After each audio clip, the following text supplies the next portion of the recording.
राजा हो या रंक, जीवन की अंतिम यात्रा में सब एक समान होते हैं। इसी मानवीय भाव को साकार किया है मुंगेर सेवा मंच ने। शमशान घाट जैसे उपेक्षित लेकिन सबसे जरूरी स्थान पर मुंगेर सेवा मंच ने सब यात्रियों के लिए संवेदना और सम्मान का सहारा खड़ा किया है। मुंगेर मुक्ति धाम में सब यात्री शेड का उद्घाटन भावुक माहौल में संपन्न हुआ। मुंगेर जीवन की अंतिम घड़ी में शोकाकुल परिजनों को राहत देने की दिशा में मुंगेर सेवा मंच ने एक और सराहनीय कदम उठाया है। बुधवार को मुंगेर शमशान घाट स्थित मुक्ति धाम में सब यात्री शेड 2 का उद्घाटन किया गया।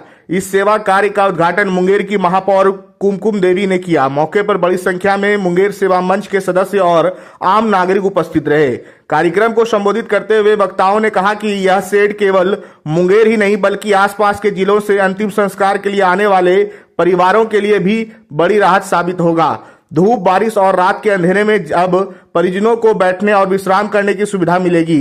मंच के अध्यक्ष ने कहा कि समाज की जरूरतों के लिए केवल सरकार पर निर्भर रहना पर्याप्त नहीं है बल्कि सामाजिक संगठनों को भी आगे आकर सेवा करनी चाहिए। उन्होंने स्पष्ट किया कि यह शेड किसी वर्ग विशेष के लिए नहीं बल्कि हर व्यक्ति के सम्मान के लिए बनाया गया है। शेड पर अंकित पंक्ति शमशान तेरा हिसाब बड़ा ही नेक है, अमीर हो या गरीब सबका बिस्तर एक है ने उपस्थित लोगों को भावुक कर दिया। उल्लेखनीय है कि इससे पूर्व भी मुंगेर सेवा मंच द्वारा सब यात्री शेड का 1 का निर्माण कराया गया था जो लगातार सेवा दे रहा है। अब शेड 2 का निर्माण से मुक्ति धाम में आने वाले हर परिवार को सम्मान और सहारा मिलेगा। धाम पे आए हुए हमारे सभी बंधु को मेरा बहुत बहुत धन्यवाद कि आप लोग मुंगेर मंच है, लायंस क्लब है, निर्मल भैया हो, सभी मिलकर इतने बड़े कदम उठाए हैं तो बहुत ही धन्यवाद के पात्र हैं। और इसके साथ हम निगम से भी बहुत कुछ करना चाहते हैं मगर कहीं न कहीं कुछ रोड़ा आता है जिस कारण हम नहीं कर पाते हैं। मगर इतना जरूर कहते हैं कि जो हम निगम से गठे हैं वो 15 से 20 दिन में हम लगाएंगे थे।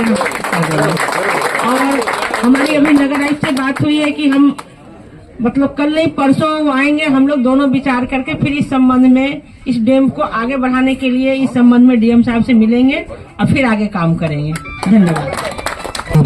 का धन्यवाद करता हूँ कि पहले भी ये आई थी और आज फिर आई है और आने के पहले इन्होंने तय कर लिया कि 10 से 15 दिन के अंदर यहाँ पर एक स्ट्रीट लाइट लग जाएगा और बोर्ड में भी पास करा लिया है कि यहाँ से लेकर उस जगह तक 10 पोल लगेगा। क्योंकि पहले के जमाने में पेट्रोमैक्स भाड़ा पर मिल जाता था, आज मोबाइल की रोशनी में ही दाह संस्कार करके और रात में कुत्ता भी बहुत होता है यहाँ पे, डर लगा रहता है लोगों को, परिजन को कि कोई दुर्घटना न घट जाए।